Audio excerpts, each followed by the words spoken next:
Today on Sekulow, the radical left melting down over yesterday's Supreme Court argument involving Mississippi's law to limit abortions. Keeping you informed and engaged, now more than ever. This is Sekulow. What was striking about the arguments we heard today is that, for the most part, contrary to all that gaslighting nonsense, the disingenuous misdirection that we're so used to, is that the anti-abortion side was no longer really hiding their true aim. Maybe that's because the state of Mississippi is so brazen in what it's asking. We want to hear from you. Share and post your comments or call 1-800-684-3110. This is not abstraction. We're looking at a situation in which next summer, when the court's decision is expected, overnight, tens of millions of Americans could be under forced pregnancy regimes. And now your host, Jordan Sekulow. You heard it right. Forced pregnancy regimes. That was Chris Hayes. That is from MSNBC. And it does kind of encapsulate where the left is now that they've had some time. That was yesterday evening.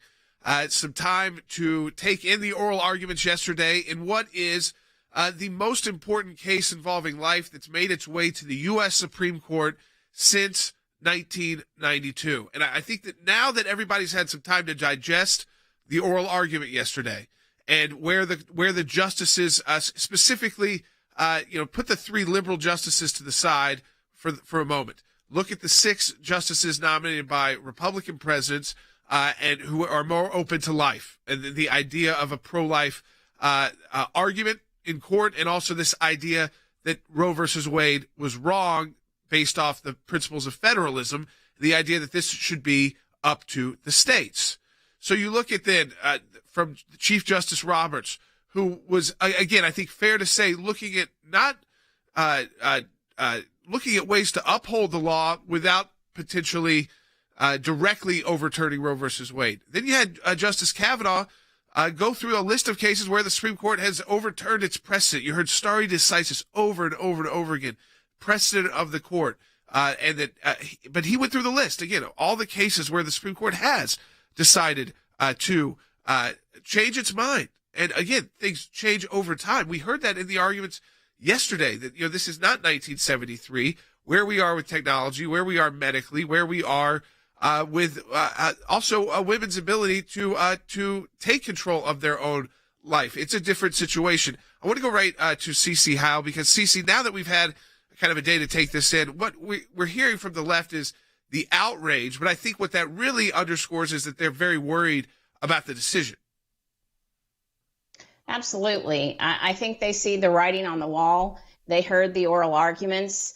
And finally, the decision that was made in Roe v. Wade in 1973, and that many legal scholars, even very liberal legal scholars, have come against and attacked as a terrible opinion. I think they see that opinion is possibly on its way out and going to be corrected. And so they're going to scream as loudly as they can. Let me go to Andy Economou. Andy, joining us today on the broadcast. Your take now that we've had this kind of 24-hour period. My take on this is that what you said at the beginning of the show is right. The left is going into a meltdown. Okay, I'll concede to them the three liberal justices, Kagan, Breyer, and Sotomayor. They've got them.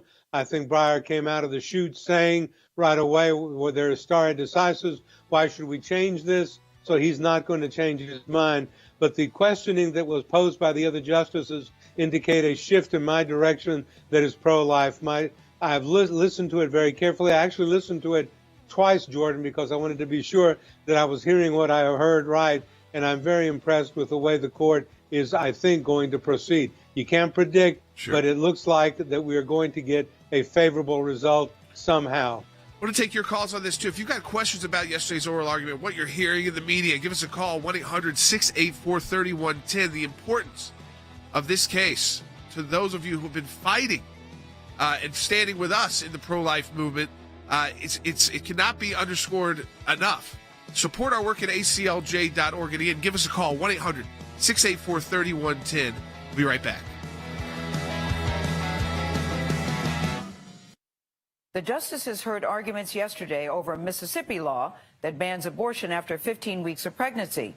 This is the most significant challenge to Roe v. Wade in decades. It's unclear whether the court will go the whole way and overturn Roe completely. But even if it doesn't, doing away with the rule that says states cannot ban abortion before viability could embolden as many as half the states to pursue local laws that would make abortion illegal. Some already have bans on the books that would go into effect the moment the court's abortion precedents were overturned. A lawyer from Mississippi said the issue should be up to the states, which struck a chord with Justice Brett Kavanaugh. Why should this court be the arbiter rather than Congress, the state legislatures, state Supreme Courts, the people? The liberal justices fired back, worried that overturning or gutting a decades-old precedent like Roe would subvert the court's legitimacy. Will this institution survive the stench that this creates? The argument is for the pro-choice side on this. They can't ground it in the Constitution. They can't ground it in good science. They can't ground it in good philosophy. At one point, she asserted that it's only religion that could lead someone to be pro-life. If that's true, that's a really bad sign for secularism. Chief Justice Roberts suggested that the entire edifice of Roe was basically built on sand. That is, that viability was not something that was argued by either of the sides in Roe. It was something basically that Justice Harry Blackmun, the author of Roe, came up with as a measure that he sort of pulled out of the air in order to accommodate the competing interest. The court should really look at the Constitution and the law and to say, is there anything in the Constitution that guarantees abortion? No, there's not. Is there anything in our law that talks about viability? No, there's not. This is literally a ruling in 1973 the court made up out of whole cloth.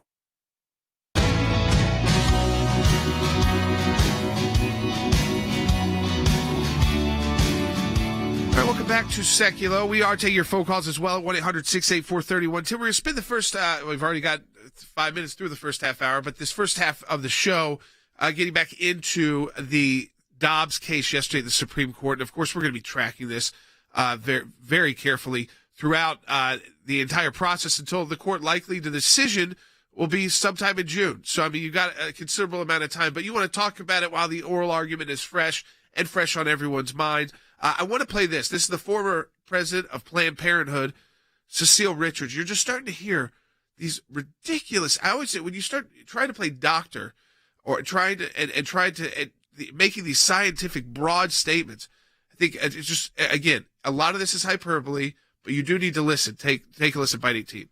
This is a right that women have had to make the most personal, private decisions about their pregnancies. We've had this right for nearly 50 years in America. And she posed the question, which really distilled the whole hearing to me, like, what has changed in 50 years? Medicine hasn't changed dramatically. Science hasn't changed about viability. Women's need to be able to control their bodies, to be able to make their decisions about their pregnancy hasn't changed. The only thing that has changed is politics. So, Cece, I want to go to you. I mean, I know from my children, and my oldest is 5, and my youngest is not even 1 yet. And between that time, things changed. Technology changed. Medical knowledge changed. And that's a 5-year period, not 50 years. Technology and science have come a very long way. There's in utero surgeries. There are, again, what they can do and how they can preserve and protect life and save life so early on in pregnancies is unbelievable. And those were advancements made in the last 50 years. Yeah, Cecile Richards is completely wrong in that statement. Again, they're just scrambling for anything that they can put their hands on. Things absolutely have changed since 1973. Just everything you've said, medically, in every way, they have changed.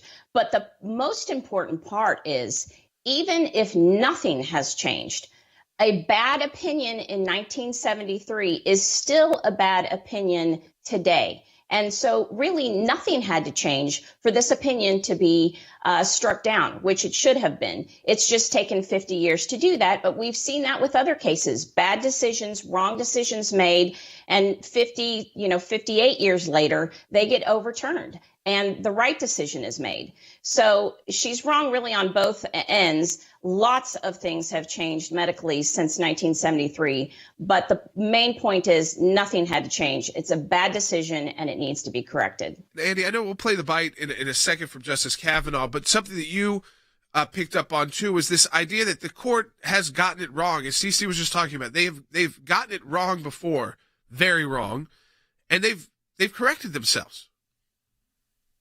And that's true, Jordan. The court has made errors. They're human. They've made errors in their legal decisions since Plessy versus Ferguson, even before that in cases. Some people would say that the early cases were wrong, that it was our judicial foundations were built upon. But nonetheless, the court has had the sense to look at the changes that have occurred and to modify those opinions, either reversing those opinions, setting them aside. Stare decisis, which we kept hearing about yesterday, this idea that once cases are decided, they need to stay decided that way, that's a judicially created concept. Courts have made that up. That was not in a law or in a statute book anywhere.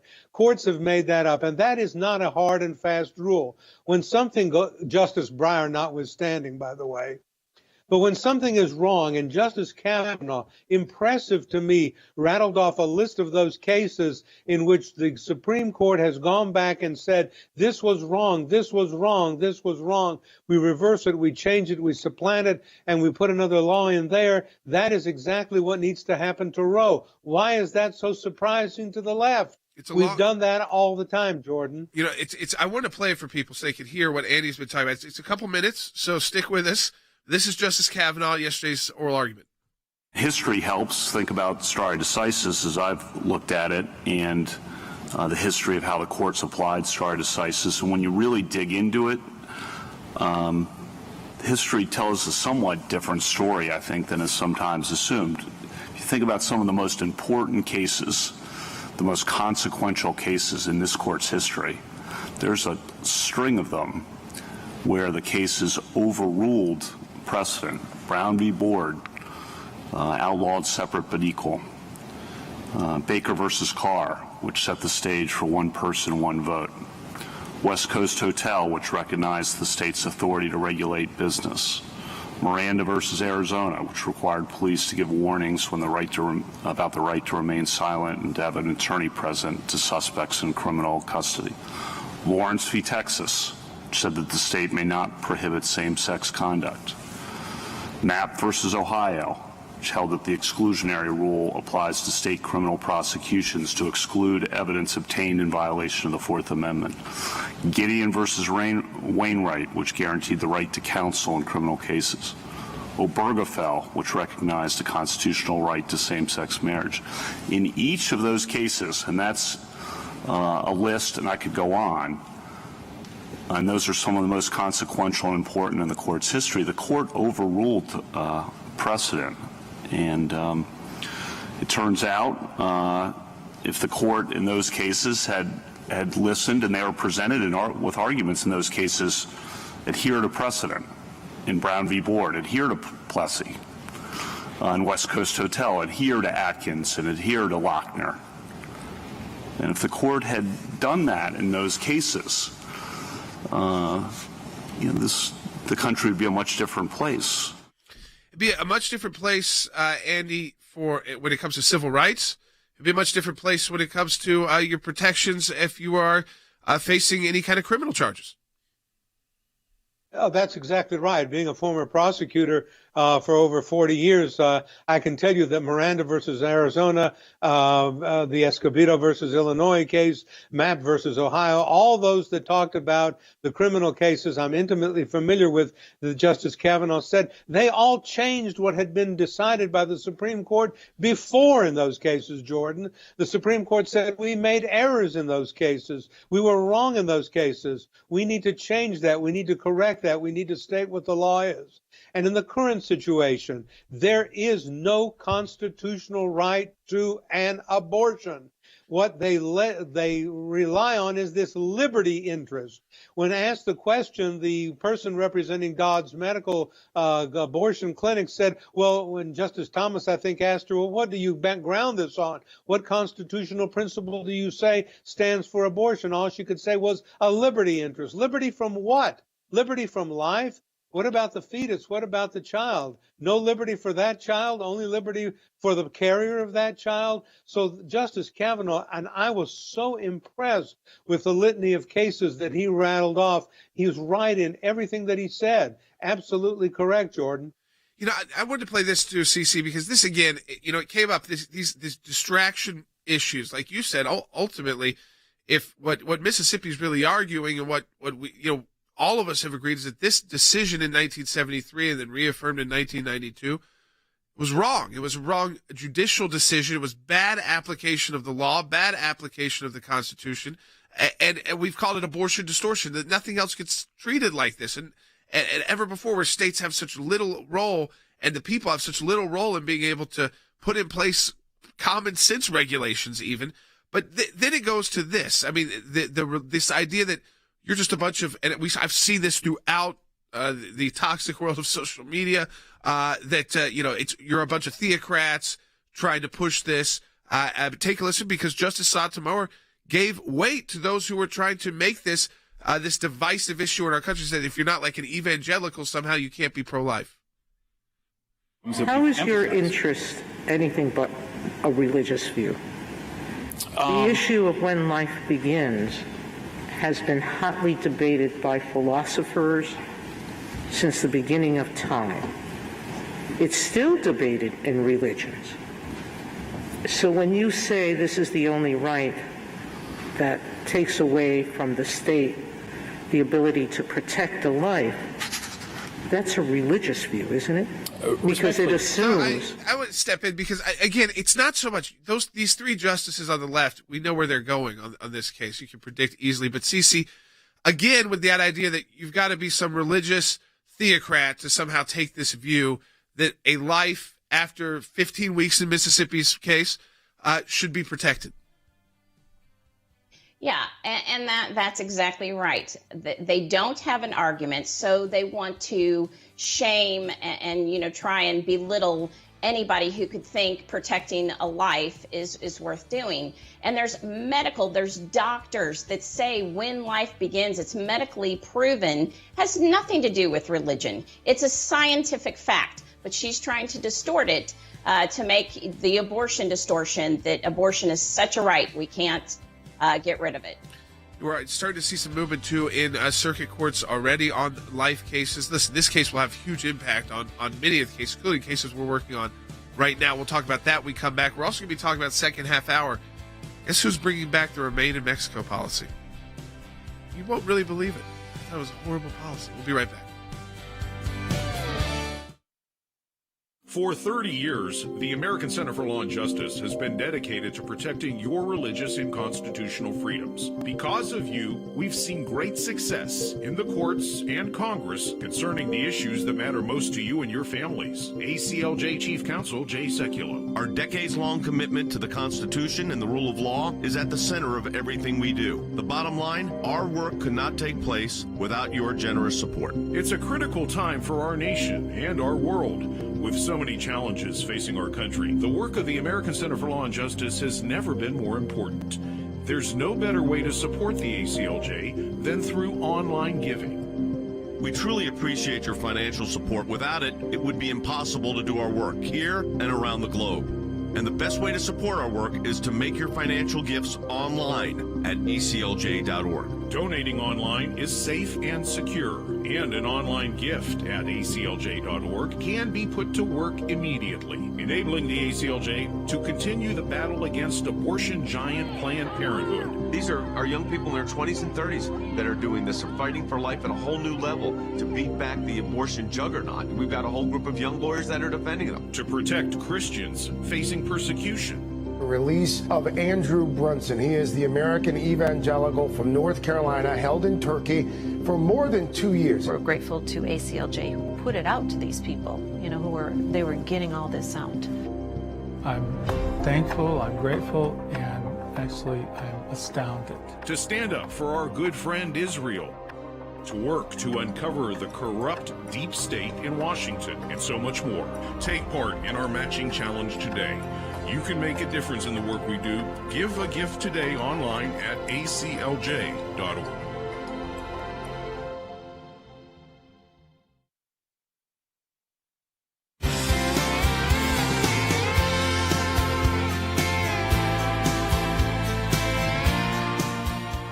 Welcome back to Sekulow. We are taking your phone calls too. 1-800-684-3110. And it is, if you heard me, the Biden administration is going to announce, yes, that they are going to reinstate that controversial remain in Mexico policy. We're going to get into that more in the second half hour of the broadcast. Let me, again, focus in on life. I want to go to Than Bennett, Washington, D.C. Than, the tone from politicians, fairly predictable, I would say, on the conservative side, obviously feeling good after yesterday's oral arguments and cautiously optimistic.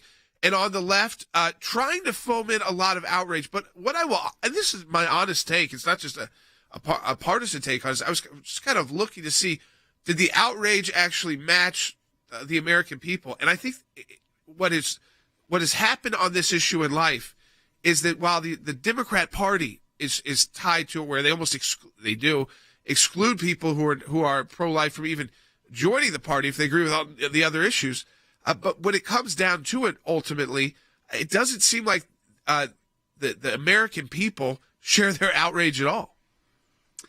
Jordan, I really think the American people of all stripes on this are well ahead of the political class in Washington, D.C. at learning the lessons that we've learned in the 50 years since Roe and the 30 years since Casey. I think they've seen the developments that maybe Justice Sotomayor and Cecile Richards in that bite you played haven't learned. I mean, Jordan, as I continue to reflect on the arguments, I'm really left with the takeaway that the left is just out of merited arguments on this. And so they're resorting to, attacks, and they're resorting to ideological positions. I keep coming back, Jordan, to that exchange that Justice Sotomayor had where she said, look, the lower courts have never been able to find a legal expert that thinks that viability happens before 23 or 24 weeks, like we thought back in the 70s when Roe was considered.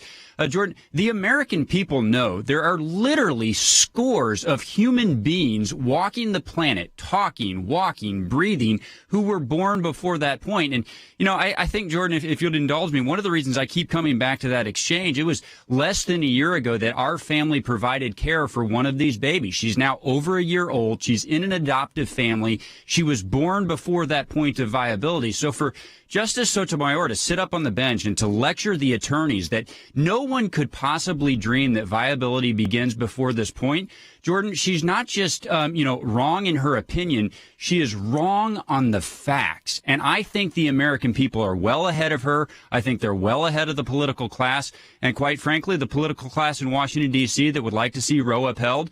Jordan, I think that's why they're nervous, and I think that's why they know in the end they're going to lose on this. And it's a huge business for that political class. It's a lot of donations for the Democrat Party. I mean, these are $1 billion a year interest groups and businesses, like with Planned Parenthood and the Center for Reproductive Rights, and the list goes on and on.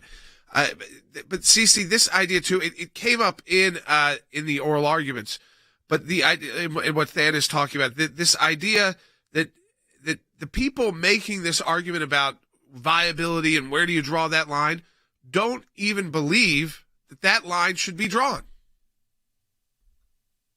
Yeah, that's absolutely right. First of all, the people that are arguing that viability is the line are the same people that argue you should be able to kill a baby up till full term, and maybe sometimes even after they're born. So this point of them saying, oh, yes, viability is absolutely the standard, they don't even believe that. They think it should be way past viability. And then you have Justice Blackmun, who actually wrote the opinion in Roe v. Wade, and he's even admitted that the viability line is completely arbitrary. That baby has an interest in life before viability and after viability, and the mother's interests don't change before or after viability. So it's just an arbitrary point that the court has laid out, and it's, again, completely unconstitutional, and it needs to be changed. Yeah, I mean, this, to me, and to underscore the importance of it, I mean, Andy, I will say, on the left, I saw people say, oh, they've been working 50 years for this. But that's the truth. And organizations like the ACLJ, founded in the late 1980s and in the early 90s, so for most of those decades too, have been fighting to educate the legal community, educate potential future judges and justices on the court, and educating, like we do on this broadcast, the American people. It's not like anybody's been hiding their position on this, and yet the left tries to take, oh, this is the theocrats spending 50 years. Who is looking at America in 2021 and saying this looks like a theocracy in our country? I mean, it's absurd.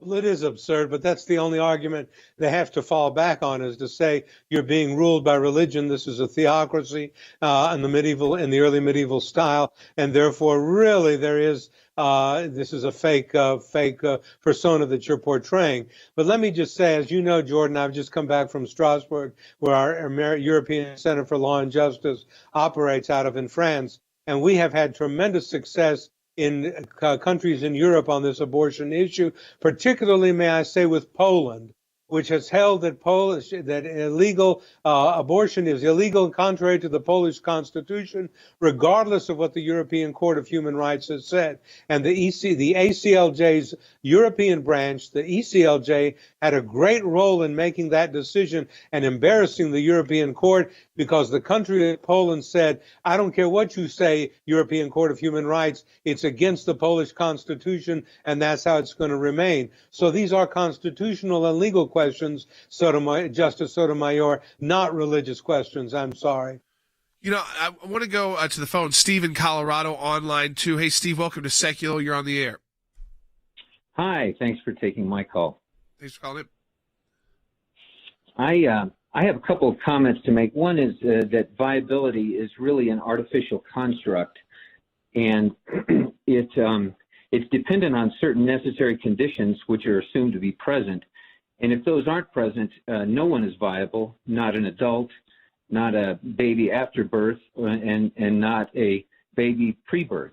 And I think the best evidence of that is when a woman goes to the doctor and she thinks that she's pregnant, the first thing they do is ask her when her last menstrual cycle was, and they look on their little wheel, and automatically assuming that that's a viable child, they tell her what her due date is. Then they tell her to take prenatal vitamins in order to make sure that the proper and necessary conditions are going to be present for this already viable baby to develop fully. And so the whole concept of viability is troubling to me. The second thing I wanted to point out is that back in the 1950s, a couple of researchers named Bernstein and Borkowski recorded EEG, in other words, brainwaves, from fetuses as early as 6 weeks and 3 days. They're recordings of very obvious brainwaves. So even if you are trying to apply some standard of viability, 6 weeks would be, perhaps even too late to catch every bit of brain activity. And of course, by then there's a heartbeat as well. Well, Steve, I appreciate you're the second doctor in a row, yesterday and then today, who's called in because you had so much trouble with that part of the argument. I will say, too, talking about 6 weeks, Tennessee's law on 6 weeks has just been, and we're going to have a blog up at aclj.org, but it's going to be heard en banc at the Sixth Circuit Court of Appeals. A lot of these cases will be dependent on what the Supreme Court ultimately decides. But we continue the fight. We're involved in that case as well. We're involved in an informed consent case out of South Dakota, represent the state, the governor there, in that law. So all looking towards this case, the Dobbs case. Keep with us, second half hour coming up. Go to aclj.org and support our work. In a landmark ruling, the Supreme Court today legalized abortions. I still remember staring up at that bright light and counting backwards from 10. In reality, what abortion is the taking of an unborn child's life. I didn't want anyone to see me. I didn't want anyone to know. You're destroying the unborn and committing murder. This really is a filthy business. America will look back on this season in history and will be mortified about what happened in the abortion industry.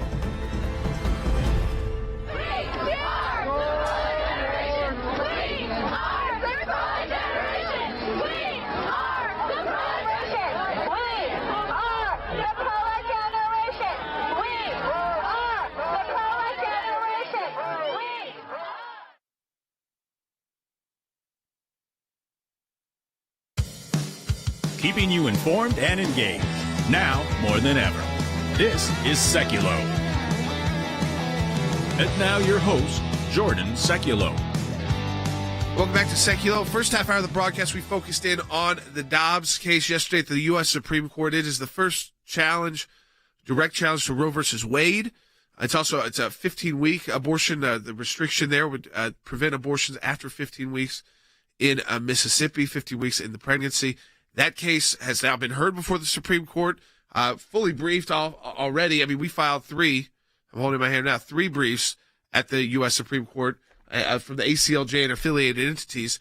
We kind of got back into the, after, a day later, kind of how are people interpreting the oral argument. So if you missed that first half hour of the broadcast, check it out later. We've got it posted on our social media. If you're listening on radio or SiriusXM, it's always posted on our Facebook pages, the Jay Sekulow page, ACLJ page, and of course you always go to aclj.org. But there is a second, and it's surprising, and again, I wanted to spend some time on it in this broadcast today. We've talked a lot about the crisis at our southern border, and it kind of ebbs and flows, right? The media will focus in on it, and when there's these big surges, and the kind of media moves away from it.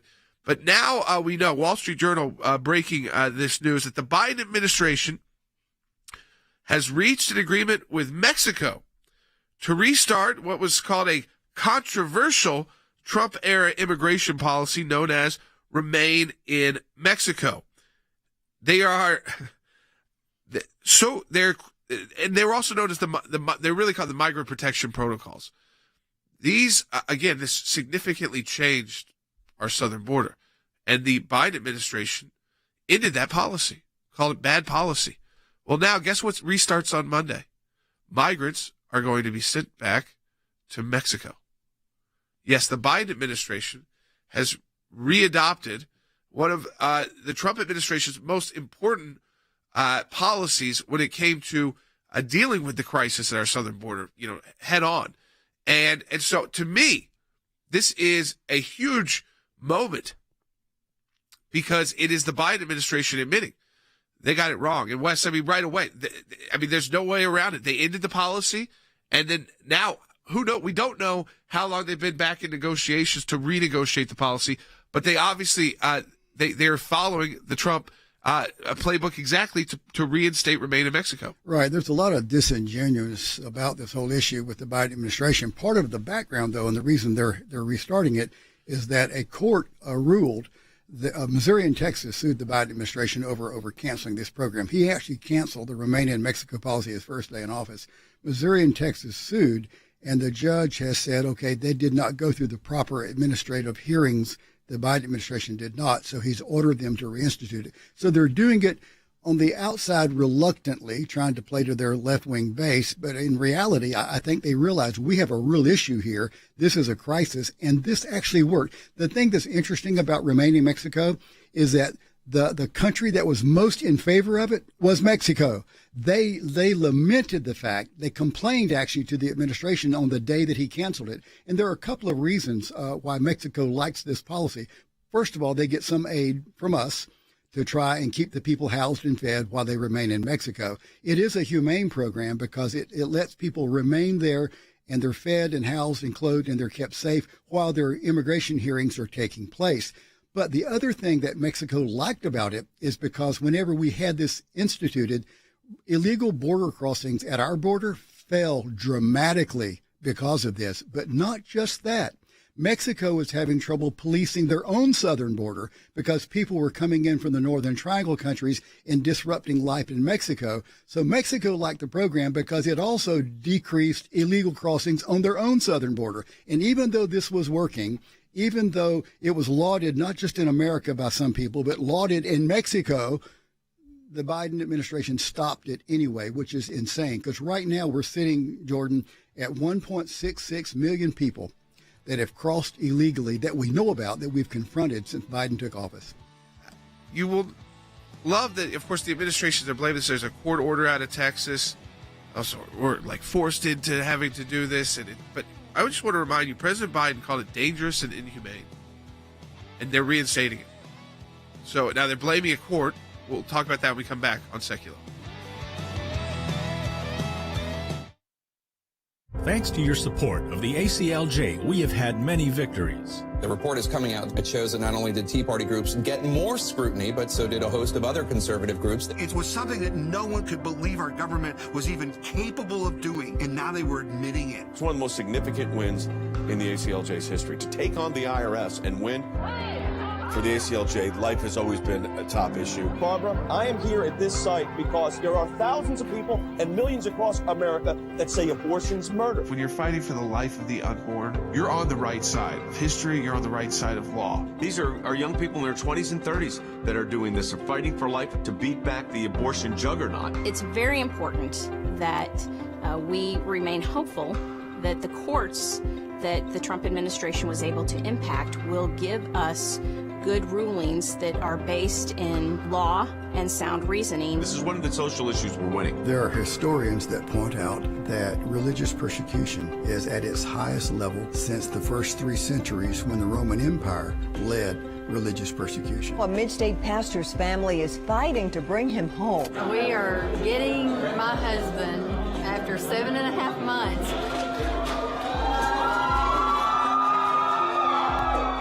Turkey should not get away with holding my father one more day. When Brunson was finally released, who meets him at the airport at 2:30 in the morning? Rick Brunell. I saw Pastor Brunson walk down the stairs of the plane. I was filled with emotion. I told him that we were praying for him. The American people never forgot about him. I'm thankful, I'm grateful, and actually I'm astounded. We need your help as we continue this work here in the United States and around the world. Join the matching challenge today, and your tax-deductible donation will be doubled.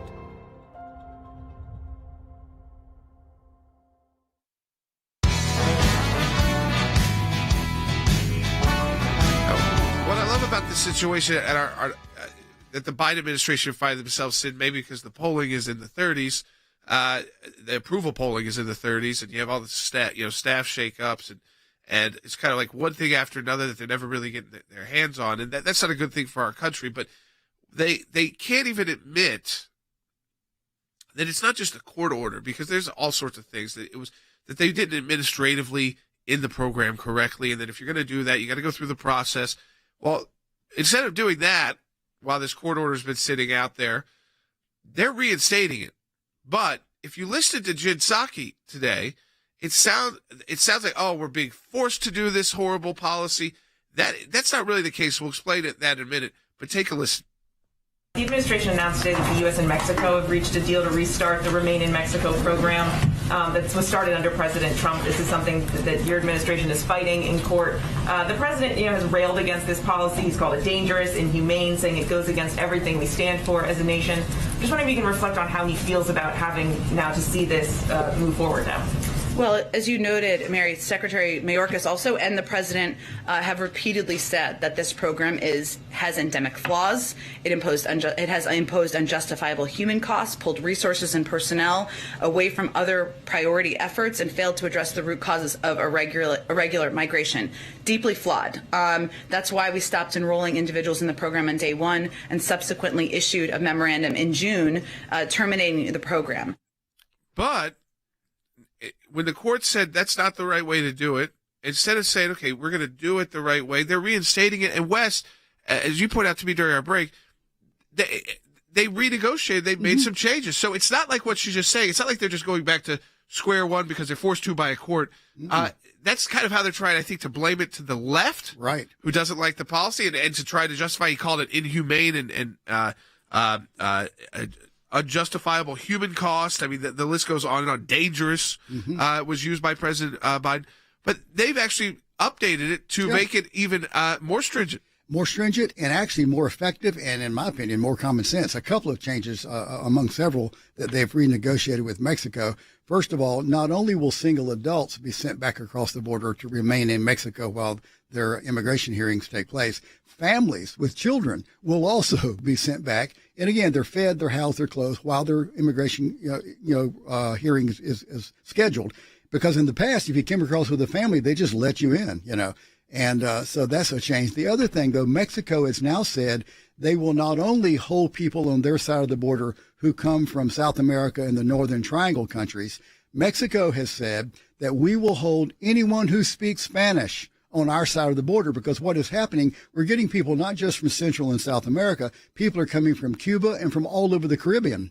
So Mexico is saying when they come from those places, we will also hold them if they speak Spanish. So there are some significant changes going on here. And positive changes. I mean, yes. I wanted to play the second bite from Jen Psaki because you wouldn't know that, because the administration is not trying to sell this as a positive. They're trying to say we're forced, our hands forced. But as we're saying, they made changes.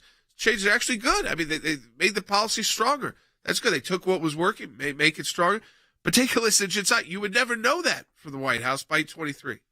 As you noted, though, we are in a situation where we're under a court abiding by court ruling. And so that is what we are working to implement at this point in time. There are some key changes and exemptions the Department of Homeland Security announced this morning and can speak to. But our view of the program has not changed. We're working to implement under the court order.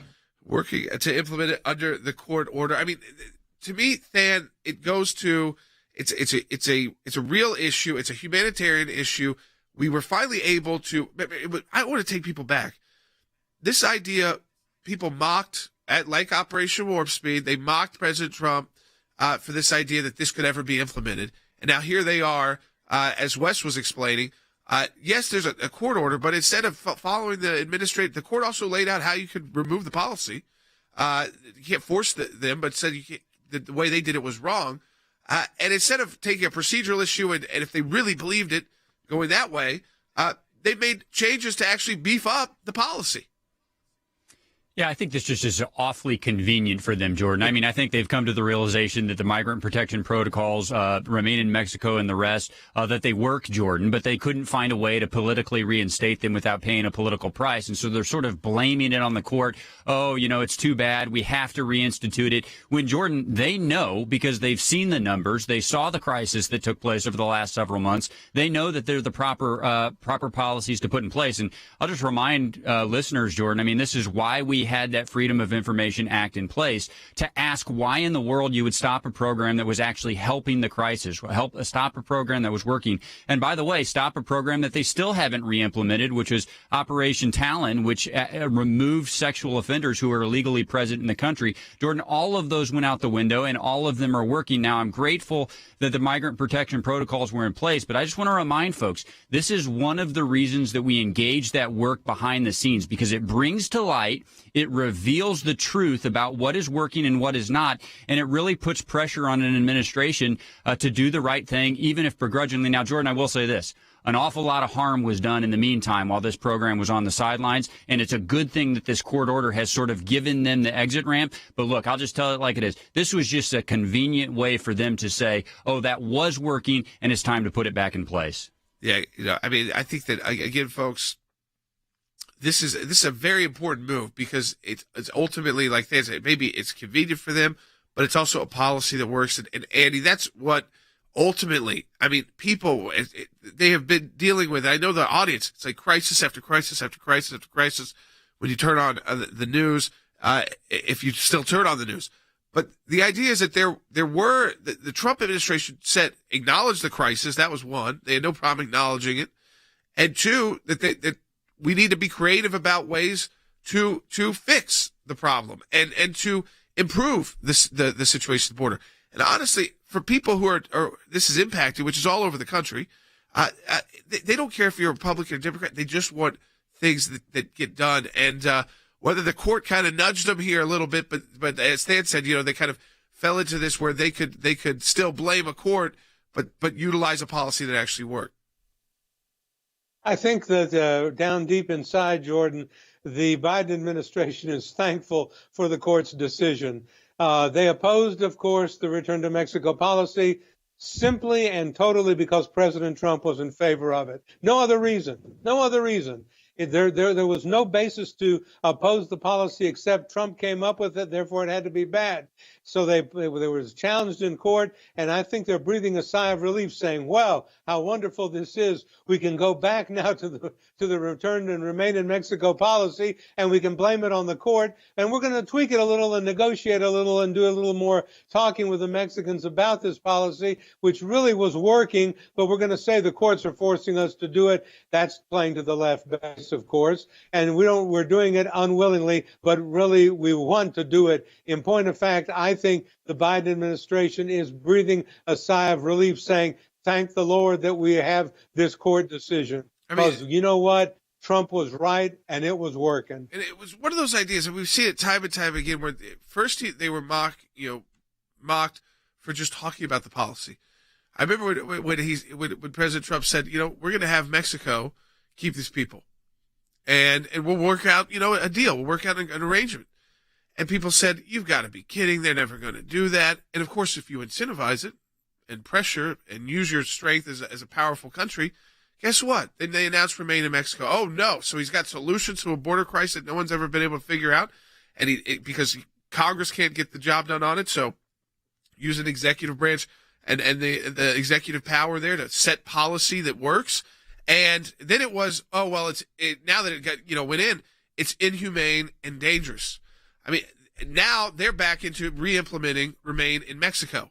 Now, as Stan said, there's still policies like Operation Talon when it comes to trafficking that should be re-implemented as well. But they're also still utilizing the Section 42 emergency powers, which the left's been highly critical of, to be able to expel people immediately without any kind of hearing, based on, not even allowing them to make any kind of claim because of the COVID situation. And so there's this emergency situation, and they have the power to do that. They haven't changed that.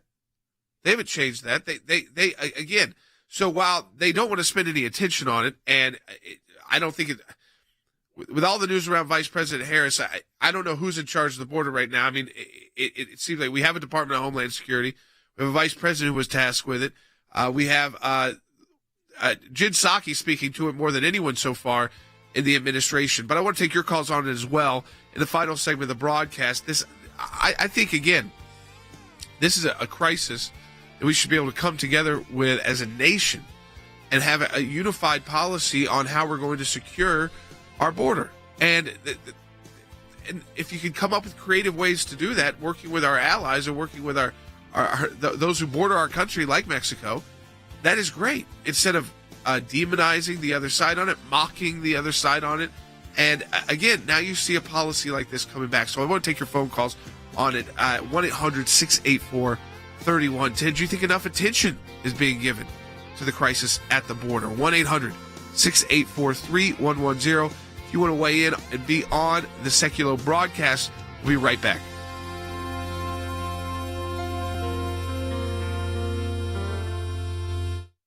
In my time in service, both as the CIA director and as Secretary of State, I watched the good work that the ACLJ was doing here in the States and all across the world. The ACLJ's work at the UN, overseas with the European Court of Justice, is incredibly important.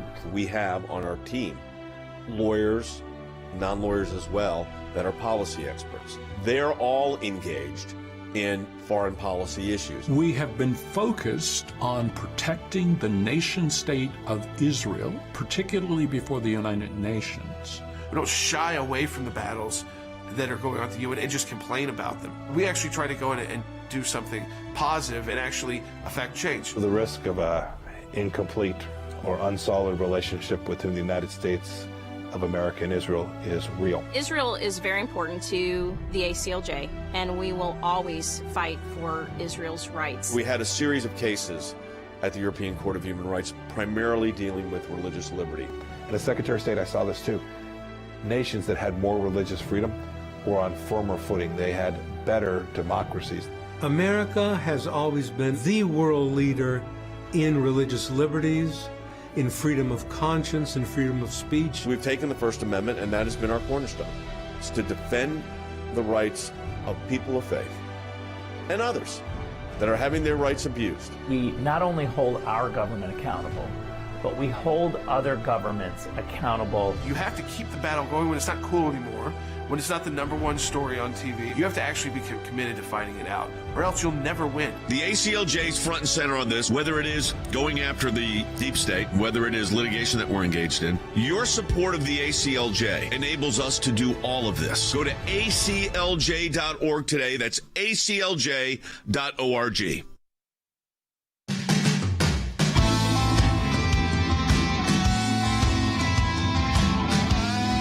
Welcome back to Secular. Final segment of the broadcast. Let me go back to Thad a minute because, Thad, you mentioned our FOIA, and I know we're doing some work to kind of refocus that one. But specifically, part of our policy practice is that when these administrations come in and they've demonized a policy that's been working, but then try to change the policy without going through the right process, part of our legal practice and the government affairs practice, what was going on there?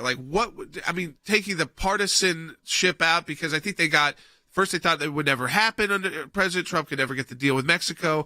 Then he gets the deal with Mexico, so they've got to demonize it. Now it works, and so they get a court that instead of trying to file emergency appeals to get a stay and things like that, while they're in court, the court says, "Hey, you didn't wind this policy down the correct way." Now they're beefing back up the Remain in Mexico policy. But it's why that we do the work that we do to expose these issues and also to focus in on the policies. It's a terrific example, Jordan, of why we ask people to partner with us when we engage in a number of efforts, really. I mean, FOIA is sort of the most visible one when we file Freedom of Information Act requests and then ultimately lawsuits to get information about why decisions are made. In this case, we wanted to know why a policy that was protecting the American people was ended, Jordan. And so we did engage in FOIA. We did engage in fact-finding. We did engage Congress to try to find out those answers. And, Jordan, there are a lot of different tools that we use. And, I mean, we've been very transparent with our listeners on this. This is sort of a messy process. You win some, you lose some. A court says you can't have this, you can't have this. You have to narrow your request. You have to negotiate.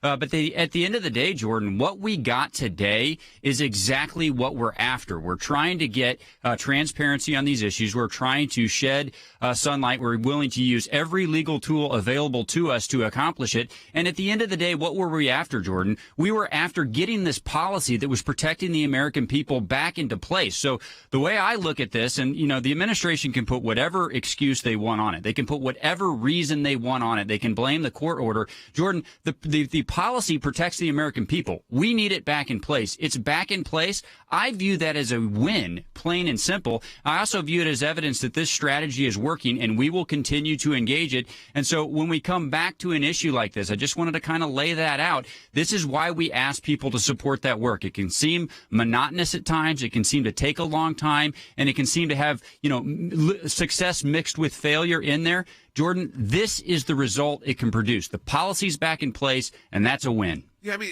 Wes, it's again, there are some policies. I know we're a very partisan country right now. It feels very divided, but it's like just because one president is able to come up with a policy that works doesn't mean you got to demonize everything. I think that maybe the Biden administration, but maybe it's a wake up call for everybody. Is that you don't have to come in, and I don't see Republicans usually doing this either. Say we have to get rid of everything that the previous president did. Yes, there's certain issues why people elected you to make changes, but policies that are working and you're just trying to secure the border for everybody. It doesn't matter if you're Republican or Democrat with these issues. It shouldn't.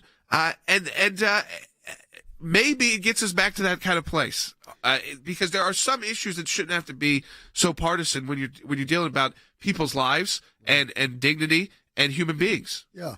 Yeah. They let their reaction to Donald Trump cloud their judgment and that hurt the United States of America. You can't overstate the seriousness of the border issue. You look at the national security aspects.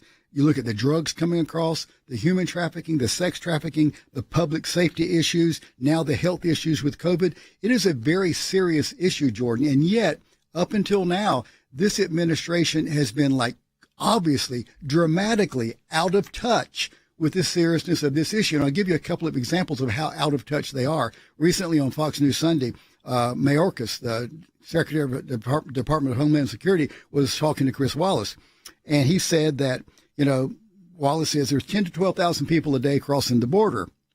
And what about that? And Mayorkas replies, well, we're just following the system. We're just following the system by bringing them in at that time and letting them go. To which Wallace said, yeah, but 11 million people have never come back for their court date when you gave them a notice to appear over the last decade or so. 11 million people. To which Mayorkas says, well, the system is broken, but we're following it. And I'm thinking, really? The system's broken, but you're going to follow it. The other thing that I noted here recently, John Kerry was making a speech in Mexico not long ago, about 3 weeks ago, and he was trumpeting the parts of this bill before Congress that includes a lot of the Green New Deal kind of issues. And here's what he said at a speech in Mexico. When we switch to electric vehicles, there are going to be a lot of good-paying jobs right here in Mexico.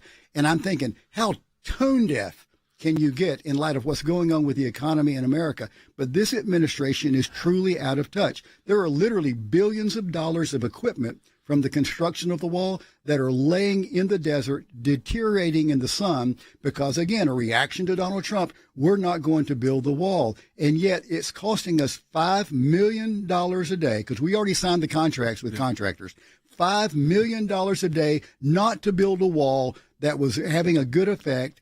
And meanwhile, billions of dollars of equipment. It's not just fencing. It's cameras. It's wiring. It's all kinds of the high-tech equipment that is literally laying in boxes on the ground in the desert because of the reaction of this administration against the Trump administration, not what is good for America. And Andy, we heard, he's the secretary for the Department of Transportation, but better known as Mayor Pete.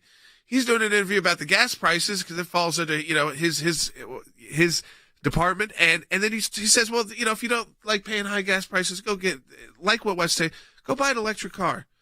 I mean, there's a couple things there. Electric cars so far have been pretty expensive. There are some companies coming out now that are bringing the price down, but they a lot, Tesla, I think the Model 3, there's also supply chain issues with cars. I mean, getting so there's two issues there. One, like anybody in the country can say, oh, if you're someone where the gas goes up $1 or $1.50 a gallon and that's hurting you, you're not able to go purchase an electric car to somehow alleviate that issue. That's exactly right, Jordan. That's the anomaly in what he says. If you don't want to pay $3.54 for a gallon of the lowest grade of gasoline, which 25 years ago, by the way, was 70 cents a gallon, but now it's $3.54 a gallon, go buy an electric car. Well, that's just the idea. I can't afford an electric car, and I can't afford gas. So what do you want me to do? I'm caught in the middle. But again, it's back to what we have been saying. We demonize the very salutary, good, effective policies of President Trump with respect to gas, with respect to the border, with respect to so many other things, simply because Trump came up with them. And so we've got to do a scorched earth policy when we come in, scrap everything that President Trump did, just because it was President Trump, and implement no alternative to it. As Wes Smith said when asked about it by Chris Wallace, Mayorkas says, we're following the system. And that's all he falls back on. We're following the system. A system that says you're supposed to report back to court and 11 million people never have and never will. Is that your solution to the problem? I think that's foolish. But I think as Stan said, to finish out the broadcast day, it's a victory. They're not going to call it that. They obviously they've decided to say, act like they're being forced into this. But as we explained, they beefed up the policy in some positive ways. But they don't want to take that praise. But you know what? We can claim that this is a victory. It's also a victory if you were a Trump supporter, for this idea that these policies worked. So Remain in Mexico is being re-implemented on Monday. On Monday, not in 2 months, not next year. Monday. That's how quickly the administration is acting, and I think also, unfortunately, probably speaks to just how bad things have gotten at the borders we were discussing. We will talk to you tomorrow on Sekulow.